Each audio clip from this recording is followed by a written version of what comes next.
Ayan, sa mga subscriber natin, first time tayo gagawa ng video. So, gagawa tayo ng video para, paano mag-open ng Facebook page natin. So, ayan siya. So, start natin. Ayan, nakikita nyo. So, mag-open tayo muna ng Facebook. So, sa may mga Facebook yan, ganito lang gagawin natin guys para magkaroon tayo ng Facebook page. So, pupunta tayo ayan, click natin yung pages. Okay, kapag wala pa tayong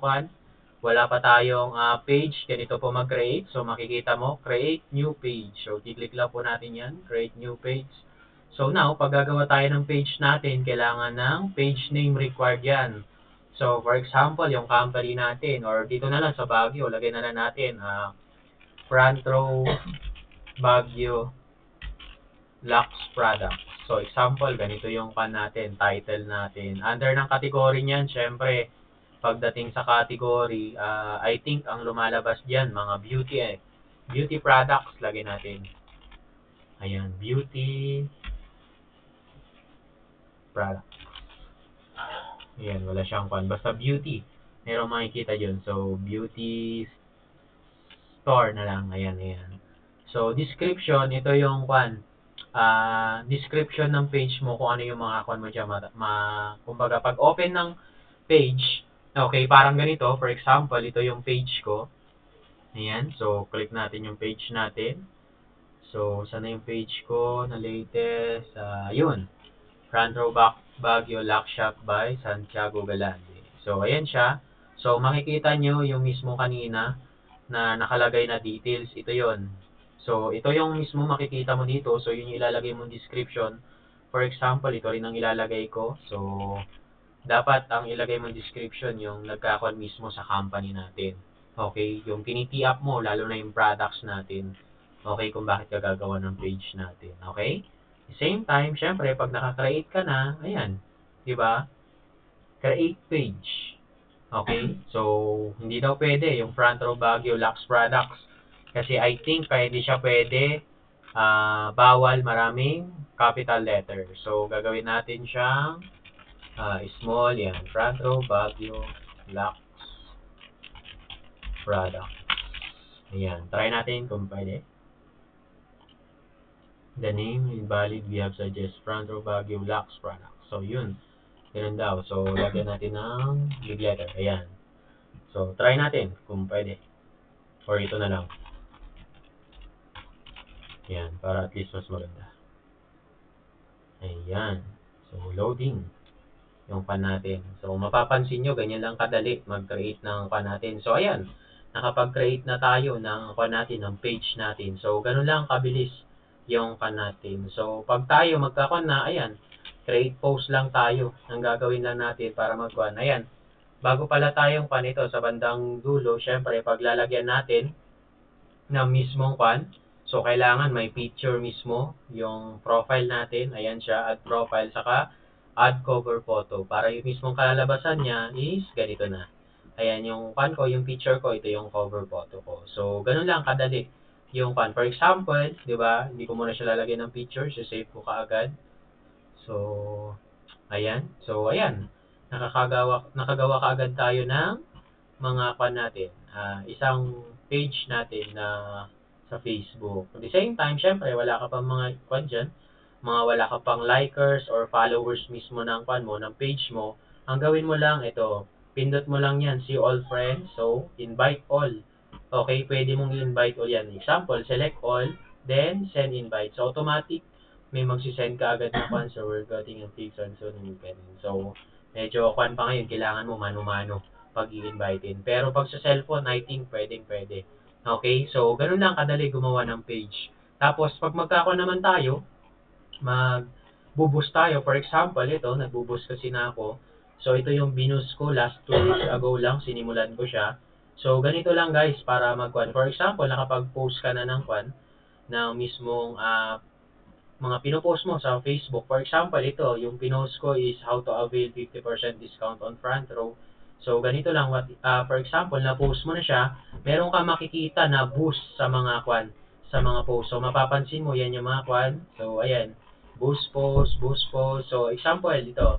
ibuboost ulit natin yung post ko. So, pag tayo nagbo-boost, ito ang kailangan natin gawin, okay? So, number one, before we boost some page, ang kailangan natin gawin is edit muna natin yung audience.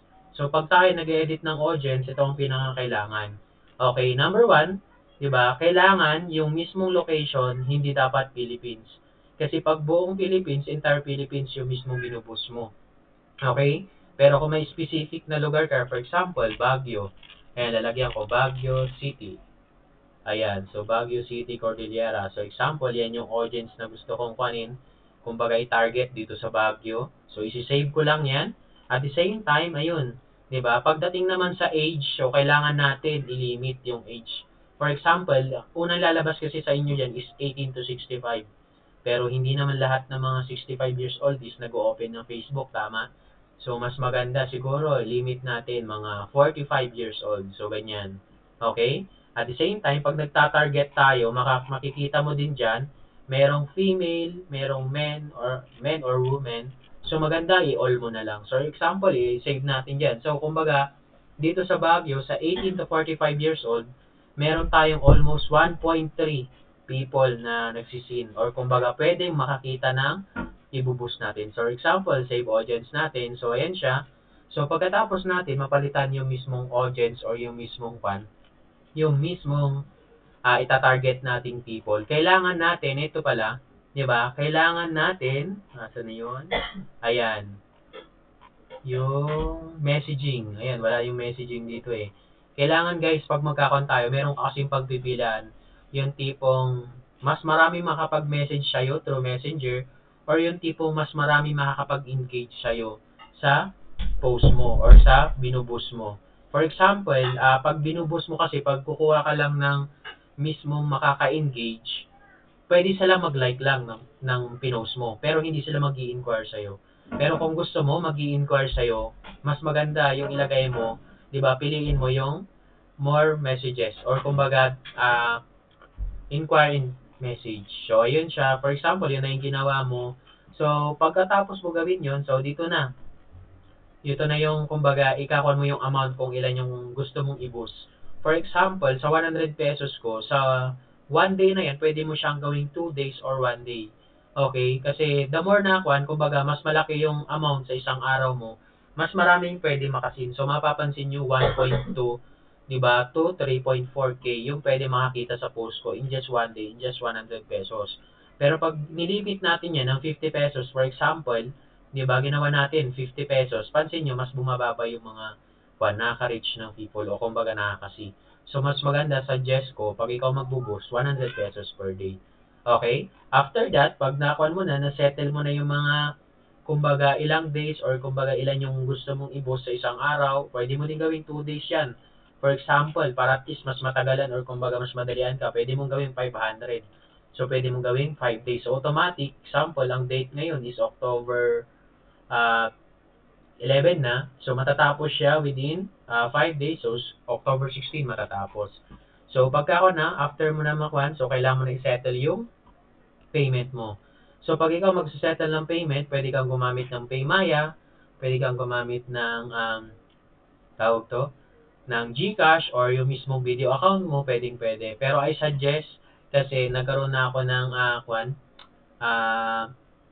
incident na ginamit ko mismo yung yung mismong ATM ko, biglang nag-automatic na nag-less dun sa account ko. So, mas maganda, gamit ka ng GCash or Paymaya. So, kailangan mo din ng card dun. Okay, so example, ito, di ba? So, ayan, i-add money mo lang. So, ito yung Paymaya account ko. Syempre, di ko pa kakon sa inyo. So, ayan, nakikita mo din yung add payment kung ano yung mga pwedeng kuhan. So, ganun lang kadali. For example, na-add mo na. So, after that, pag na-add mo, pwede mo nang i-boost. Ayan, boost post now. And maghihintay ka lang ng, kumbaga, 12 hours to 24 hours para i-approve yung i-boost mo. So, after that, tapos na. Diba? Ganun lang kadali mag-boost ng page.